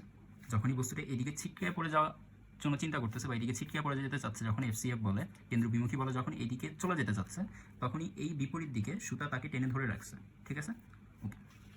আবার সুতা যখন এখানে বস্তুটাকে টেনে ধরে রাখছে, তখন সুতার মাধ্যমে এইদিকে এমজি বলটা পুরো সুতাটাকে আবার নিচে টানতে চাচ্ছে। তো এমজি যাতে এখানে সুতাটাকে টেনে নিচে নিয়ে আসতে না পারে, সেহেতু এই প্রান্তে এফসিএফটা কাজ করতেছে। এফসিএফটা সুতাটাকে এইদিকে টেনে ধরে রাখছে, এজন্য এমজি আর এদিকে পুরো সিস্টেমটাকে নিয়ে পড়তে পারতেছে না। এখানে সিস্টেমটা হচ্ছে এই 2 কেজি ভরের বস্তু, সুতা এবং 1.5 কেজি ভরের বস্তু, তিনোটা বস্তু একত্রে হচ্ছে এখানে একটা সিস্টেম। এই সিস্টেমে এই দুইটা বস্তুর ভর আছে, সুতার কোনো ভর নেই, সুতা হচ্ছে ভরহীন। তো আমরা যখন এখানে বস্তুটাকে ঘোরাচ্ছি, এখানে বস্তুটাকে ঘোরানোর সময় কেন্দ্রবিমুখী বল তৈরি হয়েছে, আর এদিকে অভিকর্ষ বল তৈরি হয়েছে। অভিকর্ষ বল চাচ্ছে সিস্টেমটাকে নিচে নিয়ে আসতে, কেন্দ্রবিমুখী বল চাচ্ছে সিস্টেমটাকে এই দিকে টেনে ধরে রাখতে। তো যখনই বস্তুটা এরকম ঘুরতে থাকবে, বস্তুটা ঘুরতে ঘুরতে যখন এই জায়গায় চলে আসবে, তখন কেন্দ্রবিমুখী বল এই দিকে কাজ করতে থাকবে। কেন্দ্রবিমুখী বল সব সময় বৃত্তের বাইরের দিকে কাজ করবে। বস্তু যখন এখানে আসবে, কেন্দ্রবিমুখী বল এদিকে কাজ করবে। ওকে, তো আমাদের কেন্দ্রবিমুখী বলটা সবসময় বাইরের দিকে কাজ করতেছে, এবং কেন্দ্রবিমুখী বলের কারণেই এই এমজি মানে এখানে এই এম এর ভর হচ্ছে 2 কিলোগ্রাম, আমরা এটাকে M2 ধরছিলাম আগে, তো এম এর ভর হচ্ছে 2 কিলোগ্রাম। তাহলে এখানে এমজির পরিবর্তে আমরা লিখতে পারি 2 ইন্টু অভিকর্ষজ ত্বরণ জি, অর্থাৎ একবারে 2G।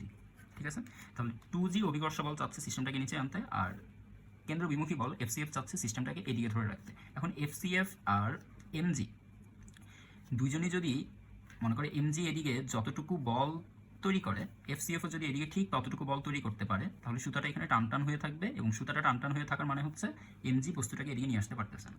ক্লিয়ার? অর্থাৎ এদিকে এফসিএফ এর ভ্যালু যত, এদিকে আমার এমজির ভ্যালুটাও তত হইতে হবে, তাহলে আমাদের এই বস্তুটা এদিকে পড়তে পারবে না। তাহলে আমরা এতক্ষণে বুঝতে পারলাম এই বস্তুটাকে যদি অনবরত ঘুরাইতে হয়, সেক্ষেত্রে এদিকে বস্তুটাকে অনবরত ঘোরানোর সময় এই বস্তুর উপর এদিকে 2টা বল কাজ করতেছে, এদিকে 2টা বল কাজ করতেছে, এবং এই বস্তুকে অনবরত ঘোরানোর জন্য আমাদেরকে যেটা খেয়াল রাখতে হবে সেটা হচ্ছে এই এমজি যাতে এদিকে জয় না হয়, এমজি যাতে এদিকে পুরো সিস্টেমটাকে টেনে আনতে না পারে সেদিকে লক্ষ্য রাখা। মনে করো আমার কাছে একটা কলম আছে, এই কলমের উপর এদিকে আমি দিলাম এমজি বল, আর এদিকে দিলাম আমি এফসিএফ বল, কেন্দ্রবিমুখী বল। এখন আমার এমজি বল অর্থাৎ 2G, এম এর ভর যদি 2 কিলোগ্রাম হয়, তাহলে 2G অভিকর্ষ বল আর এফসিএফ বল দুইটা বিপরীত দিকে কাজ করতেছে। এখন এই দুইটা বল যদি পরস্পর সমান হয়, এই সিস্টেমটা কি কোনো দিকে যাবে? এখানে কলমটাই হচ্ছে সিস্টেমটা কোনো দিকে যাবে না। এখানেও সেম, এফসিএফ আর এমভি 2G যদি সমান হয়, তাহলে আমাদের সিস্টেম কোথাও যাবে না। তো আমরা চাইলে এখান থেকে বলতে পারি যে এফসিএফ এবং এমজি পরস্পর সমান হবে। চাইলে আমরা আরও এলাবোরেটলি ক্যালকুলেশন করে বের করতে পারি, আরও বিস্তৃতভাবে ক্যালকুলেশন করে বের করতে পারি যে এফসিএফ এখানে এমজি সমান হবে। চলো আমরা ক্যালকুলেশন করা শুরু করি। প্রথমে আমরা দেখতে পাচ্ছি এই 1.5 কেজি ভরের উপর এদিকে এফসিএফ আর এদিকে টানবল কাজ করতেছে। তাহলে 1.5 কেজি ভরের বস্তুর জন্য 1.5 কিলোগ্রাম ভরের বস্তুর জন্য কেন্দ্রমুখী বল, কেন্দ্রবিমুখী বল সমান সমান কেন্দ্রমুখী বল বা সুতার টান বল, কেন্দ্রমুখী বল বা সুতার টান বল। ঠিক আছে, এবার কেন্দ্রবিমুখী বলটা কত পাওয়া গেছে আমরা এখানে দেখতে পাচ্ছি। কেন্দ্রবিমুখী বলটা হচ্ছে mv² ডিভাইডেড বাই r সমান সমান কেন্দ্রমুখী বল বা সুতার টান যেটা পাওয়া গেছে সেটা হচ্ছে t। ওকে, আবার এই বস্তুর জন্য আমরা কি দেখতে পাচ্ছি? এই বস্তুর জন্য যদি সিস্টেমটা স্থির থাকে, যদি সম্পূর্ণ সিস্টেম স্থির থাকে,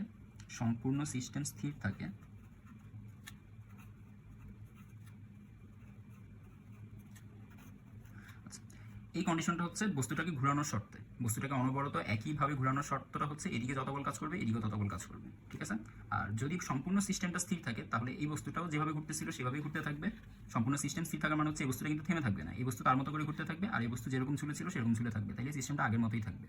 এই বস্তুটা তার মতো ঘোরার জন্য এই শর্ত লাগবে, আর এই বস্তুটাকে যেরকমভাবে ঝুলেছিল সেরকমভাবে ঝুলে রাখার জন্য যে শর্ত লাগবে সেই শর্তটাকে আমরা এইভাবে লিখতে পারি। যদি সম্পূর্ণ সিস্টেম স্থির থাকে, তবে 2 কিলোগ্রাম ভরের বস্তুর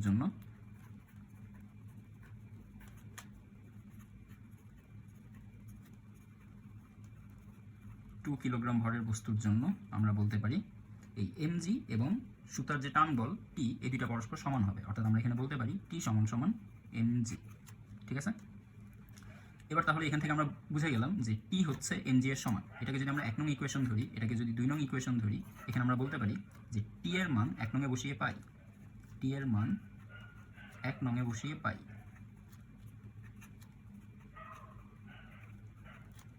পি এর মান 1 নং এ বসিয়ে পাওয়া গেল m V square equals m V square by r equals m g. Okay, m এর ভ্যালু হচ্ছে এখানে 2 কিলোগ্রাম, এটা M1 এটা M2। তোমরা এখানে M1 M2 ইউজ করো, তাহলে ভেজাল লাগবে না। তাহলে এখানে একবার আমরা পেয়ে যাচ্ছি, এখানে আমাদের ভি এর ভ্যালু বের করতে হবে। বলছে সিস্টেমটাকে যদি স্থির রাখতে হয় তাহলে ভি এর ভ্যালু কত হবে। দেখো ভি এর ভ্যালুটা যদি অনেক বেশি হয় সেক্ষেত্রে এফসিএফটাও অনেক বেশি হবে, এবং এফসিএফটা কত বেশি লাগবে, ঠিক এমজি এর সমান। তাহলে এফসিএফটাকে ঠিক এমজি অর্থাৎ 2G এর সমান রাখার জন্য আমাদেরকে ভি এর মানটা কত হতে হবে। বস্তুর ভর যেহেতু কনস্ট্যান্ট, ভর যেহেতু ঘোরানোর সময় বাড়ানো কমানো যাবে না, ব্যাসার্ধটাও যদি সবসময় এরকম রাখি তাহলে আমাদের ভি এর ভ্যালু কত হবে। আমরা যদি ব্যাসার্ধকে আরও কম রাখতে চাই, মনে করি এখানে ব্যাসার্ধ আছে 5 সেন্টিমিটার, আমরা যদি ব্যাসার্ধকে 3 সেন্টিমিটার রাখতে চাই তাহলে ভি এর ভ্যালু আরও বাড়াইতে হবে। আমরা ব্যাসার্ধকে যদি আরও অনেক বেশি বাড়ায় ফেলি তাহলে ভি এর ভ্যালুটা কমাইতে পারবো। মানে এই ভ্যালুটা যদি আমি বাড়াই, এই ভ্যালুটা যদি আমি বৃদ্ধি করে ফেলি তাহলে এই মানটা কমবে। এখন এই ভ্যালুটা ব্যাসার্ধের মান বৃদ্ধি করার সাথে সাথে আমি যদি ভি এর মানটাও বৃদ্ধি করি তাহলে এই ভ্যালুটা আর কমবে না। আবার ভি এর ভ্যালু যদি আমি কমাই সাথে সাথে আর এর ভ্যালুটাও যদি আমি কমাই, এই ভ্যালুটাও তখন আর কমবে না। ঠিক আছে, তো দুইভাবেই হতে পারে। আর এর ভ্যালু আর এখানে যেভাবে আছে সেভাবেও রাখতে পারি, অথবা আর এর ভ্যালু চেঞ্জও করতে পারি। আরকে বড় হাতের ব্যাসার্ধকে বড় হাতের আর ধরছিলাম, বড় হাতের আরই থাকুক, এখানেও বড় হাতের আর থাকুক, এখানেও বড় হাতের আর থাকুক। তাহলে এখানে আমরা এবার ভি এর ভ্যালু পেয়ে যাচ্ছি ভি সমান সমান M2 আর জি, এই M1 নিচে চলে আসবে, আর ভি এর উপরে স্কয়ার ছিল, ওই পাশে বর্গমূল করতে হবে, এই জন্য রুট চলে আসছে। তাহলে একবারে আমাদের এখানে চলে আসছে M2 এর ভ্যালু হচ্ছে 2, আর এর ভ্যালু হচ্ছে, আর ভ্যালু জানি না, তাহলে আর কে আমরা রুট আর হিসাবে রাখি, রুট ওভার আর ইন্টু জি এর ভ্যালু হচ্ছে 9.8 ডিভাইডেড বাই M1 এর ভ্যালু হচ্ছে, এটার উপরে রুট আছে, সবগুলোর উপরে ইন্ডিভিজুয়াল রুট দিয়ে দাও, ডিভাইডেড বাই M1 এর উপরে একটা রুট আছে, M1 এর ভ্যালু হচ্ছে 1.5 কিলোগ্রাম। ঠিক আছে, একক সহ বসাবো, ভি এর একক হচ্ছে মিটার পার সেকেন্ড, আমরা এখানে মিটার পার সেকেন্ড বসাই রাখবো আগে থেকে। এবার আমরা যদি এখানে মানগুলা ক্যালকুলেট করি তাহলে এখানে একবারে পাবো কত পাওয়া যাচ্ছে দেখে নেই।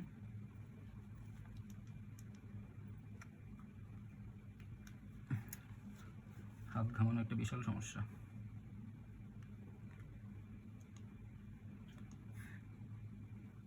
ফ্যানও বন্ধ, হাতও ঘামায়।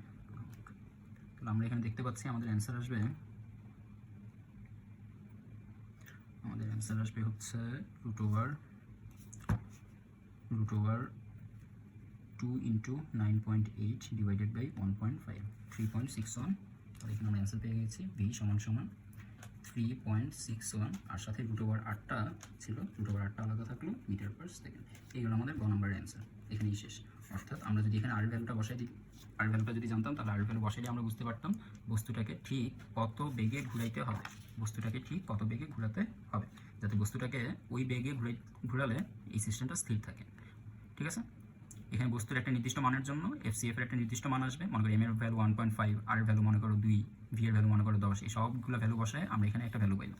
এই ভ্যালুটা যত, এখানে ভ্যালুটাও ঠিক যদি তত হয় তাহলে সিস্টেমটা পুরো স্থির থাকবে, সিস্টেমটা মানে এই সুতাটা নড়াচড়া করবে না, মানে নড়াচড়া মানে সুতাটা এই দিকে গতিশীল হবে না, এই ছিদ্র দিয়ে সুতাটা আস্তে আস্তে নিচের দিকে পড়বে না, সুতাটা যেভাবে ছিল সেভাবেই ঘুরতে থাকবে। স্থির থাকা মানে কিন্তু ঘোরা বন্ধ করা না, স্থির থাকা মানে হচ্ছে সিস্টেম স্থির থাকা মানে হচ্ছে ইনি এনার মতো ঘুরতে থাকবে, ইনি এনার মতো এই এতটুকু সুতা নিয়ে ঝুলে থাকবে, এনার সুতার দৈর্ঘ্যটা কখনো বাড়ানো যাবে না, এবং এখানে ঘোরানোর জন্য ব্যাসার্ধ যতটুকু আছে সেই ব্যাসার্ধ কখনো কমানো যাবে না। এটাকে বলতেছি আমরা স্থির সিস্টেম। ঠিক আছে,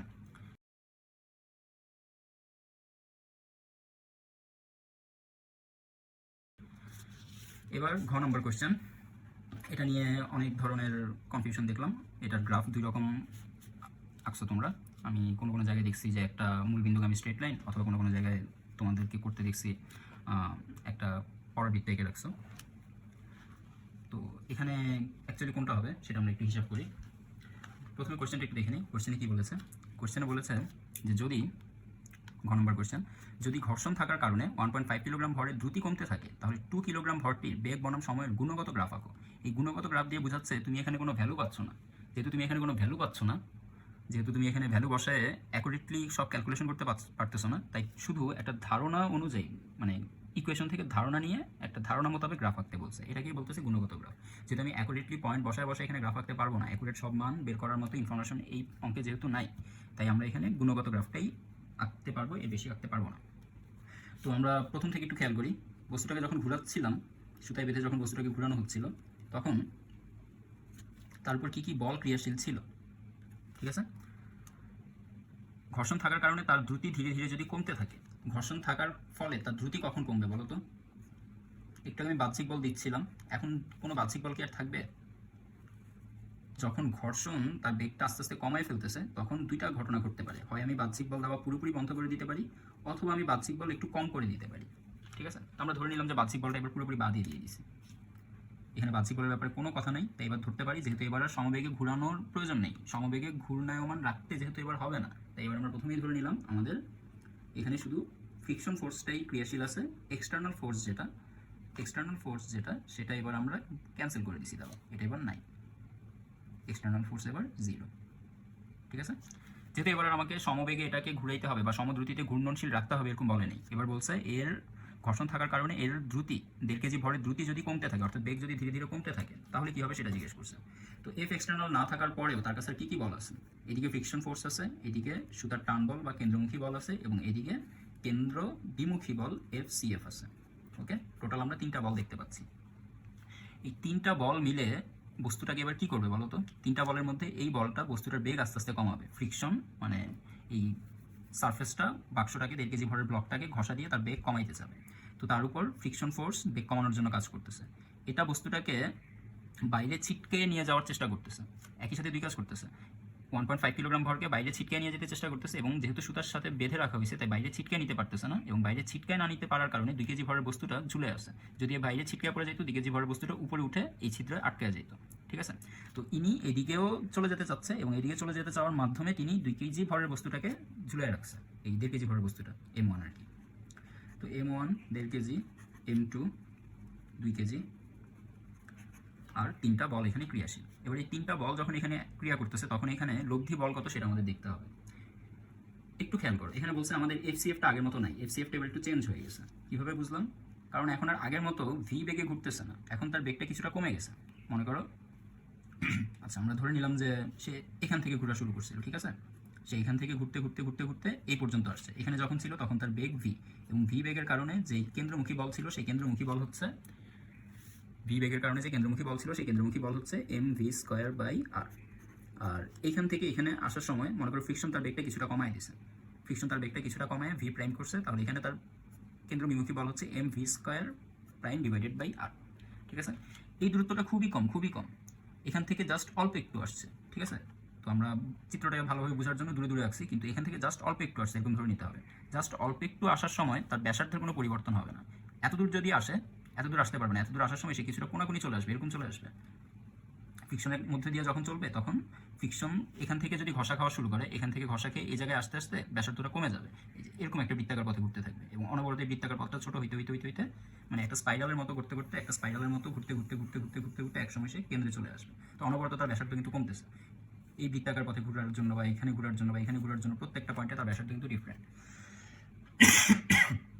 সরি, তাহলে এখানে আমাদেরকে ধরে নিতে হবে যে এখান থেকে এই জায়গায় আসছে মানে সে খুব অল্প একটু ডিস্টেন্স আসছে।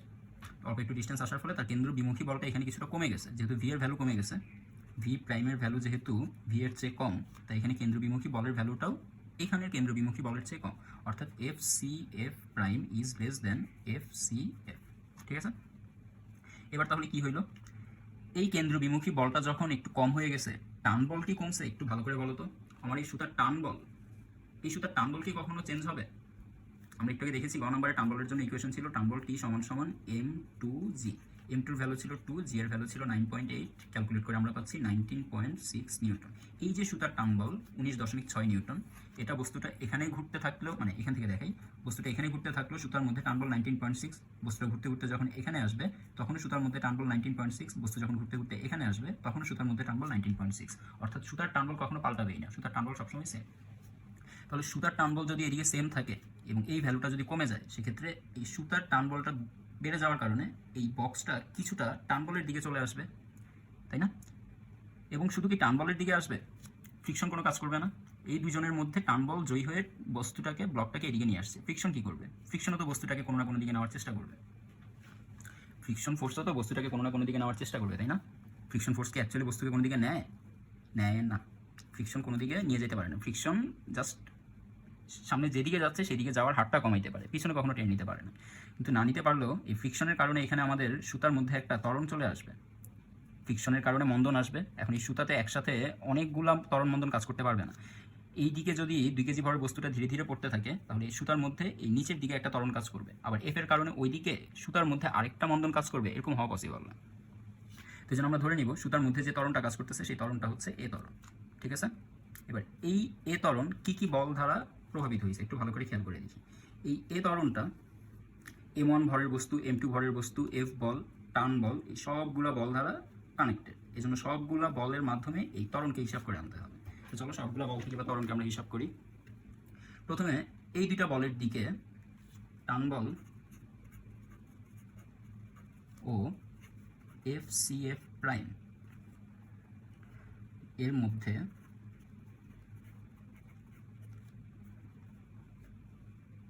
টান বলের মান বেশি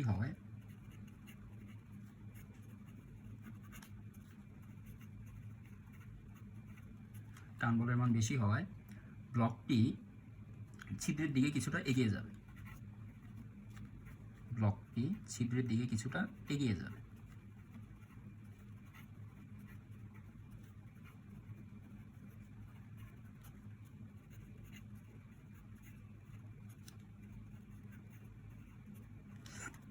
তাহলে ছিদ্রের দিকে যখন এগিয়ে যাচ্ছে আমরা বলতে পারতেছি এখানে টান বলের ভ্যালুটা বেশি, FCF এর ভ্যালুটা কম। ছিদ্রের দিকে যখন এগিয়ে যাচ্ছে তাহলে এইদিকে এই দুইটা বলের জন্য লব্ধি বল কাজ করবে এইদিকে, এতটুকু বুঝে গেছি। দুইটা বলের জন্য লব্ধি বল কাজ করবে এইদিকে, এবং লব্ধি বল কত হবে? সুতরাং টি ও FCF এর লব্ধি, যেহেতু দুইটা বল পরস্পর বিপরীত দিকে এবং এই বলটা যেহেতু বেশি তাহলে তাদের লব্ধিটা যে কোনো একদিকে যাবে, হয় এদিকে যাবে অথবা এইদিকে যাবে। টি যেহেতু বড় সেহেতু এই দিকেই আসবে, তাহলে এদের লব্ধি হবে এই লব্ধিকে আমরা টি প্রাইম নামে ডাকতে পারি। লব্ধি টি প্রাইম সমান হবে টি মাইনাস FCF প্রাইম। ওকে, তাহলে আমাদের এইদিকে একটা বল কাজ করতেছে, আমরা নতুন করে একটা চিত্র আঁকি এবার। ফাইনালি এইদিকে একটা বল কাজ করতেছে এখন টি প্রাইম, আর এইদিকে এখন একটা বল কাজ করতেছে ফ্রিকশন ফোর্স, এইদিকে আবার কাজ করতেছে mg মানে 2g, আর উপরের দিকে কাজ করতেছে টান বল। ঠিক আছে, এই হচ্ছে ওভারঅল ঘটনা। আর এই সুতার মধ্যে যে সুতার ত্বরণ একটাই, ফ্রিকশন টেনশন ফোর্সের কারণে যেই ত্বরণ আসবে এই ত্বরণ একটাই, ত্বরণটা কাজ করতেছে কোন দিকে? এইদিকে কাজ করতেছে ত্বরণ, এখানে ত্বরণ কাজ করতেছে এইদিকে। ওকে, আর সুতাটা কীভাবে চলার ব্যাপারটা একটু বুঝাই বলি। যখন আমরা এখানে ফ্রিকশনের মুখোমুখি হব, এক্সটার্নাল ফোর্স চলে যাওয়ার পর মধ্যে যখন ফ্রিকশনের মুখোমুখি হব, এই বক্সটা কিছুটা ছিদ্রের দিকে এভাবে এগিয়ে যাবে, এইভাবে কিছুটা এগিয়ে আসবে, এভাবে এগিয়ে এসে এরকম একটা স্পাইরাল গঠন করতে থাকবে। প্রতি মুহূর্তে এরকম স্পাইরাল গঠন করতে করতে সে এই সেন্টারে এসে পতিত হবে। বুঝছি? তো সে যখন এই পথে আসতেছে, এই পথে আসার জন্য কোন কোন বল কাজ করতেছে? এই পথে আসার জন্য এই ফ্রিকশন কাজ করতেছে, এই টেনশন কাজ করতেছে। ঠিক আছে, তাহলে এই দুইটা বলের লব্ধি কত হবে? দেখো, এই দুইটা বলের মধ্যে এদিকে আছে টি প্রাইম, এদিকে আছে ফ্রিকশন ফোর্স, তাদের মধ্যবর্তী অ্যাঙ্গেল হচ্ছে 90 ডিগ্রি। তাহলে এই দুইটা বলের যেই লব্ধি, এই লব্ধিকে যদি আমরা এখন কি বলতে পারি, এই দুইটা বলের যে লব্ধি, এই দুইটা বলের লব্ধিকে আমরা যদি এফ নেট বলি, তাহলে এফ নেট সমান হবে √টি prime square plus F square. তাই তো, মধ্যবর্তী অ্যাঙ্গেল যেহেতু 90 degree, P square plus Q square plus 2pq cos 90, cos 90 value 0, ওই পার্টটা তাহলে ভ্যানিশ, তাহলে বাকি আছে শুধু এফ নেট। এবার এফ নেটের কারণে আমরা কী পাবো? এফ নেট সমান আমরা জানি আবার এম এ, এই বস্তুটার ভর হচ্ছে m1, তাহলে এফ নেটের কারণে আসবে, যেহেতু এই বস্তুর উপর এই বলগুলো ক্রিয়াশীল ছিল, তাহলে এফ নেটের জন্য আসবে m1a সমান √টি prime square plus F square. Okay, এটাকে আমরা ধরতে পারি ইকুয়েশন নাম্বার 1। ইকুয়েশন নাম্বার 2 এর দিকে যাই। এবার এই সিস্টেমের জন্য সিস্টেম এবার নিচের দিকে চলে যাবে। তো নিচের দিকে যদি যায় তাহলে এবার ত্বরণ কাজ করতেছে নিচের দিকে, ত্বরণ যদি নিচের দিকে কাজ করে তাহলে সিস্টেমে এবার 2g বেশি, টি এর ভ্যালু কম। তাহলে এবার আমরা 2 কিলোগ্রাম ভরের বস্তুর জন্য লিখতে পারি, 2 কিলোগ্রাম ভরের বস্তুর ক্ষেত্রে 2 কিলোগ্রাম ভরের বস্তুর ক্ষেত্রে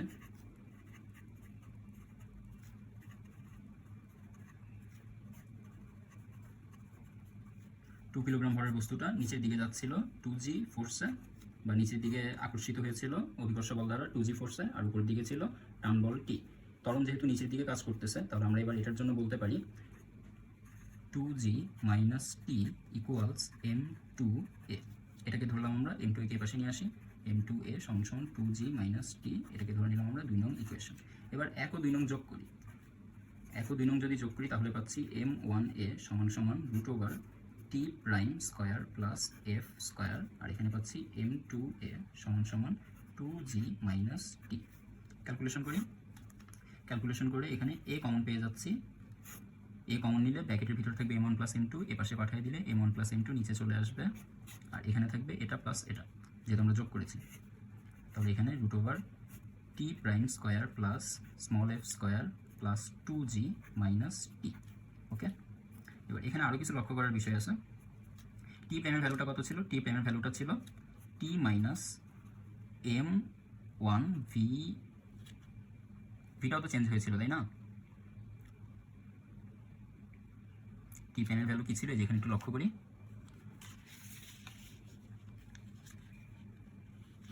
টি প্রাইমের ভ্যালু ছিল টি মাইনাস এফসিএফ প্রাইম। তাহলে এফসিএফ প্রাইমের জন্য কি আসবে? এফসিএফ প্রাইমের জন্য আসবে এই যে এখানে টি প্রাইম সমান ছিল T minus FCF prime. FCF prime কোনটা? যখন আমি বাহ্যিক বল দেওয়া বন্ধ করে দিছি তার কিছুক্ষণ পরে যেই কেন্দ্রবিমুখী বল ছিল তার মান। তো তার কিছুক্ষণ পরে কেন্দ্রবিমুখী বলের মধ্যে বলের মানের মধ্যে ভি এর মানটাও চেঞ্জ হবে, ফ্রিকশনের কবলে পড়ার সাথে সাথে তার বেগ চেঞ্জ হয়ে যাবে। তাহলে এই বেগের মান যেটা হয়েছে সেটাকে v1 বললাম, v1 square divided by r. Clear? তাহলে এখানে এফসিএফ এর পরিবর্তে v1 square divided by r. Okay, t প্রাইমের উপর স্কোয়ার, এটার উপর একটা square plus F square. F এর চাইলে সূত্র বসায় মান আনতে পারি, চাইলে এইভাবে লিখে দিতে পারি, সমস্যা নেই, কারণ আমাদের এখানে সব মান যেহেতু পাবো না তাই আলটিমেটলি মান বসানোর কোনো প্রয়োজনই দেখি না। আমরা জাস্ট এখানে একটা ধারণা নিব, গ্রাফের ধারণা নিব। বা এখানে পেয়ে যাচ্ছে এবার টি এর জন্য আসে কি? টি এর জন্য আসে m1 v square divided by R. আচ্ছা, এটার উপর রুট আছে, রুট দিয়ে নিও, রুট আছে এফ স্কোয়ার পর্যন্ত, minus m1 v1 square divided by r plus F square plus 2g minus t divided by m1 plus m2। ঠিক আছে, আমি কিন্তু এখানে খুব গুছায় গুছায় লিখে দিলাম না তোমাদেরকে, আমি জাস্ট বুঝাই দিলাম তোমাদেরকে। লেখার দায়িত্ব তোমাদের, নিজেদের মতো করে প্রেজেন্ট করবা, তাইলে কপি স্যাররা ধরতে পারবে না, বোর্ডের টিচাররা ধরতে পারবে না তুমি কপি করে লিখছো না নিজে থেকে লিখছো। আমি জাস্ট কনসেপ্ট দিয়ে দিলাম, তোমরা কনসেপ্টটা ভালো করে বুঝে তারপরে এখান থেকে নিজেদের মতো করে সাজিয়ে গুছিয়ে লিখবা। তো এখানে আর কি পাই আমরা শেষমেশ ক্যালকুলেশন করে? এখানে যদি m1 এবং r কে যদি কমন নিয়ে নিই, আর v1 এর ভ্যালু তো আমরা জানি। দেখো এই v1টাকে একটু চিন্তা করি, বস্তুটা যখন ঘুরতে ঘুরতে স্পাইরালে ঘুরতে ঘুরতে এখান থেকে মনে করে ঘোরা শুরু হয়ে ঘুরতে ঘুরতে ঘুরতে ঘুরতে স্পাইরালে এরকম একটা স্পাইরাল করে ঘুরতে ঘুরতে যখন সেন্টারে চলে আসবে তখন তার বেগ হয়ে যাবে 0। তার মানে একদম শেষ বেগটা 0। এই v1কে যদি একদম শেষ বেগ বলি তাহলে আমরা পাচ্ছি m1 v square divided by আর।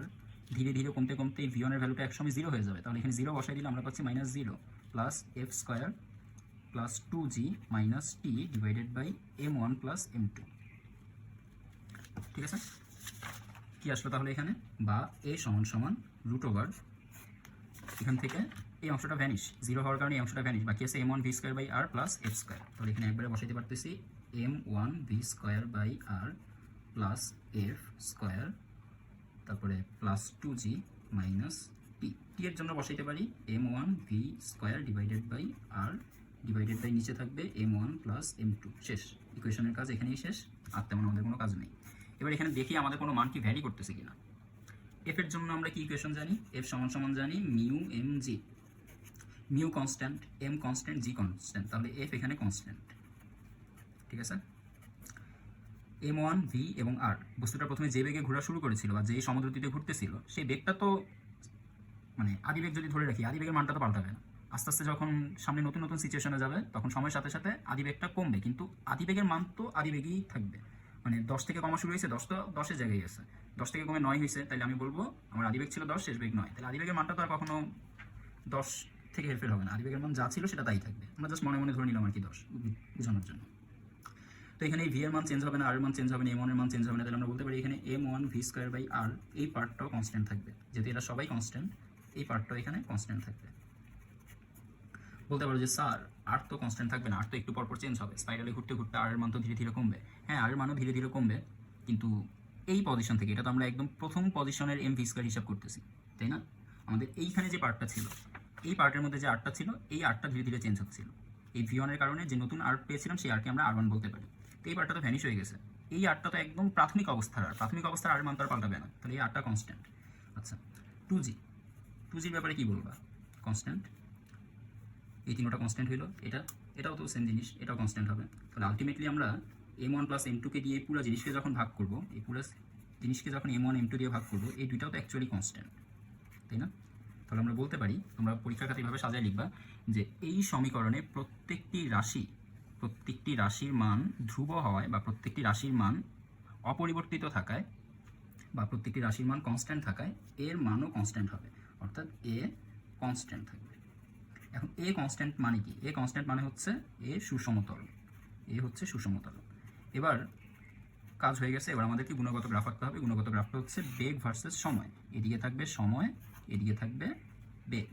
বলতো বেগ ভার্সেস সময় গ্রাফে যদি সুষম ত্বরণ আসে সেক্ষেত্রে গ্রাফটা মূলবিন্দুগামী সরলরেখা হয় নাকি পরাবৃত্ত হয়? মূলবিন্দুগামী সরলরেখা। সুষম ত্বরণ বোঝায় মূলবিন্দুগামী সরলরেখা। তাহলে এইটা হচ্ছে আমাদের গ্রাফ।